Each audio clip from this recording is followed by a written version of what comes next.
O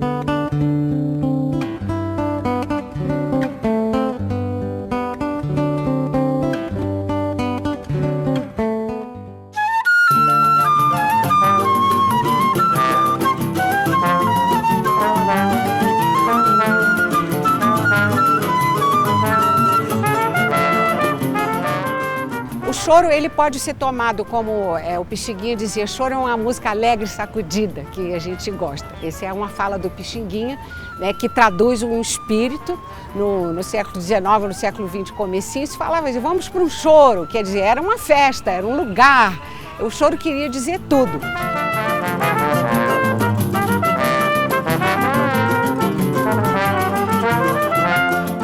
Mas a música em si, o gênero, ele é um gênero muito compactado do ponto de vista da forma, é um gênero muito rico e é um gênero que harmonicamente também percorre caminhos que são muito abertos e, portanto, ele tem chance de sobreviver como música.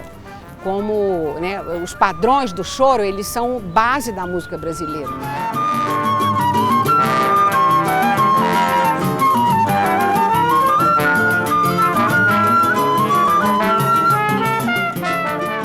Então nós temos o choro em Brasília, né, que lá na sua origem, no Rio, no final do século XIX, começo do século XX, era uma música de salão ou de quintais, passou a ser música de rádio, né, com a época dos regionais, e finalmente aqui em Brasília o choro foi se abrigando dentro das casas das pessoas e em alguns locais públicos. A gente vai vendo os primeiros músicos que aqui chegaram, então, por exemplo, João Tomé, que veio de Uberlândia para tocar numa boate. Pernambuco do Pandeiro foi um dos primeiros que veio também, por causa da Rádio Nacional. Dentre esses estava o Avena de Castro, que era citarista e um grande solista no Rio de Janeiro, com carreira sedimentada.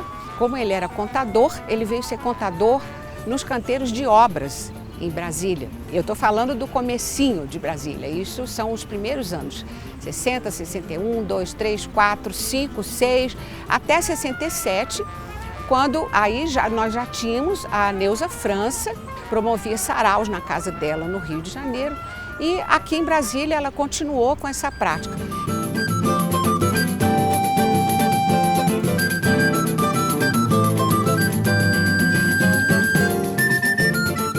Rio de Janeiro, novembro de 1967.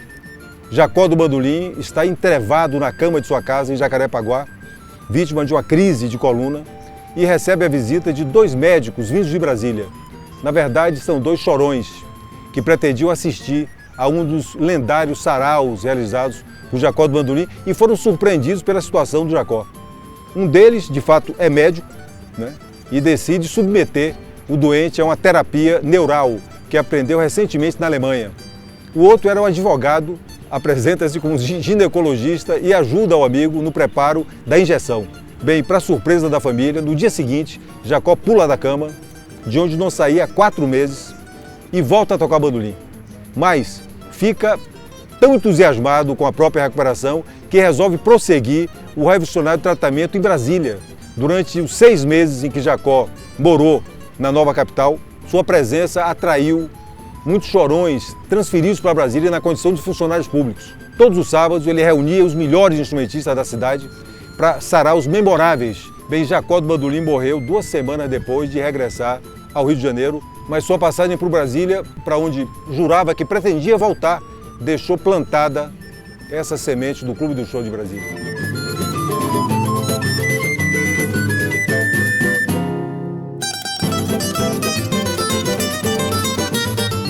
E essas pessoas todas se juntaram e aí sim começa a história do choro, tocado aos sábados à tarde, de onde veio o nome do meu trabalho. E aí, então inicia-se uma fase de grande efervescência, assim, mas uma efervescência, digamos, doméstica, né? A população ligada em música em Brasília, ela já sabia que naquele apartamento ali na 105 os músicos se reuniam e tocavam choro.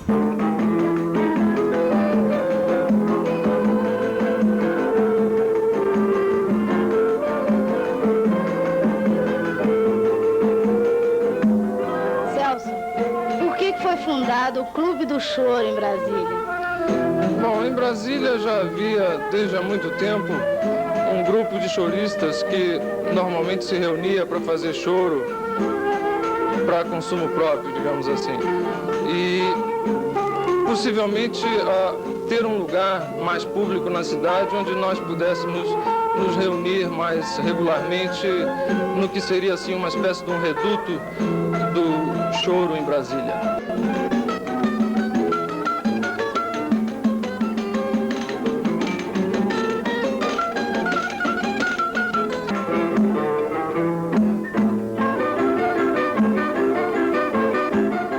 Brasília, setembro de 1977.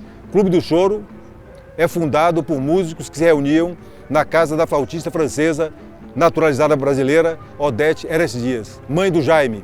O citarista Avena de Castro, amigo do Jacó, é eleito por aclamação primeiro presidente do clube.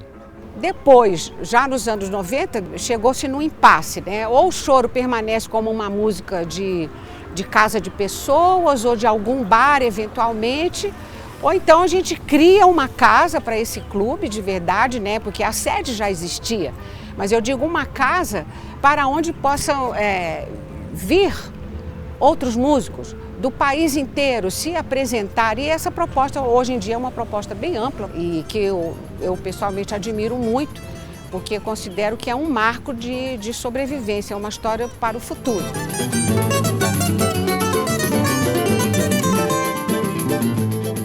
Depois de mais de 4 décadas de funcionamento, o clube se orgulha de ser uma instituição referência que não apenas cria novas plateias para o choro, como desenvolve o projeto de música instrumental brasileira mais duradouro e bem-sucedido da história da MPB, já atingindo a marca de 3.500 shows realizados, assistidos por uma plateia aproximada de 950 mil pessoas.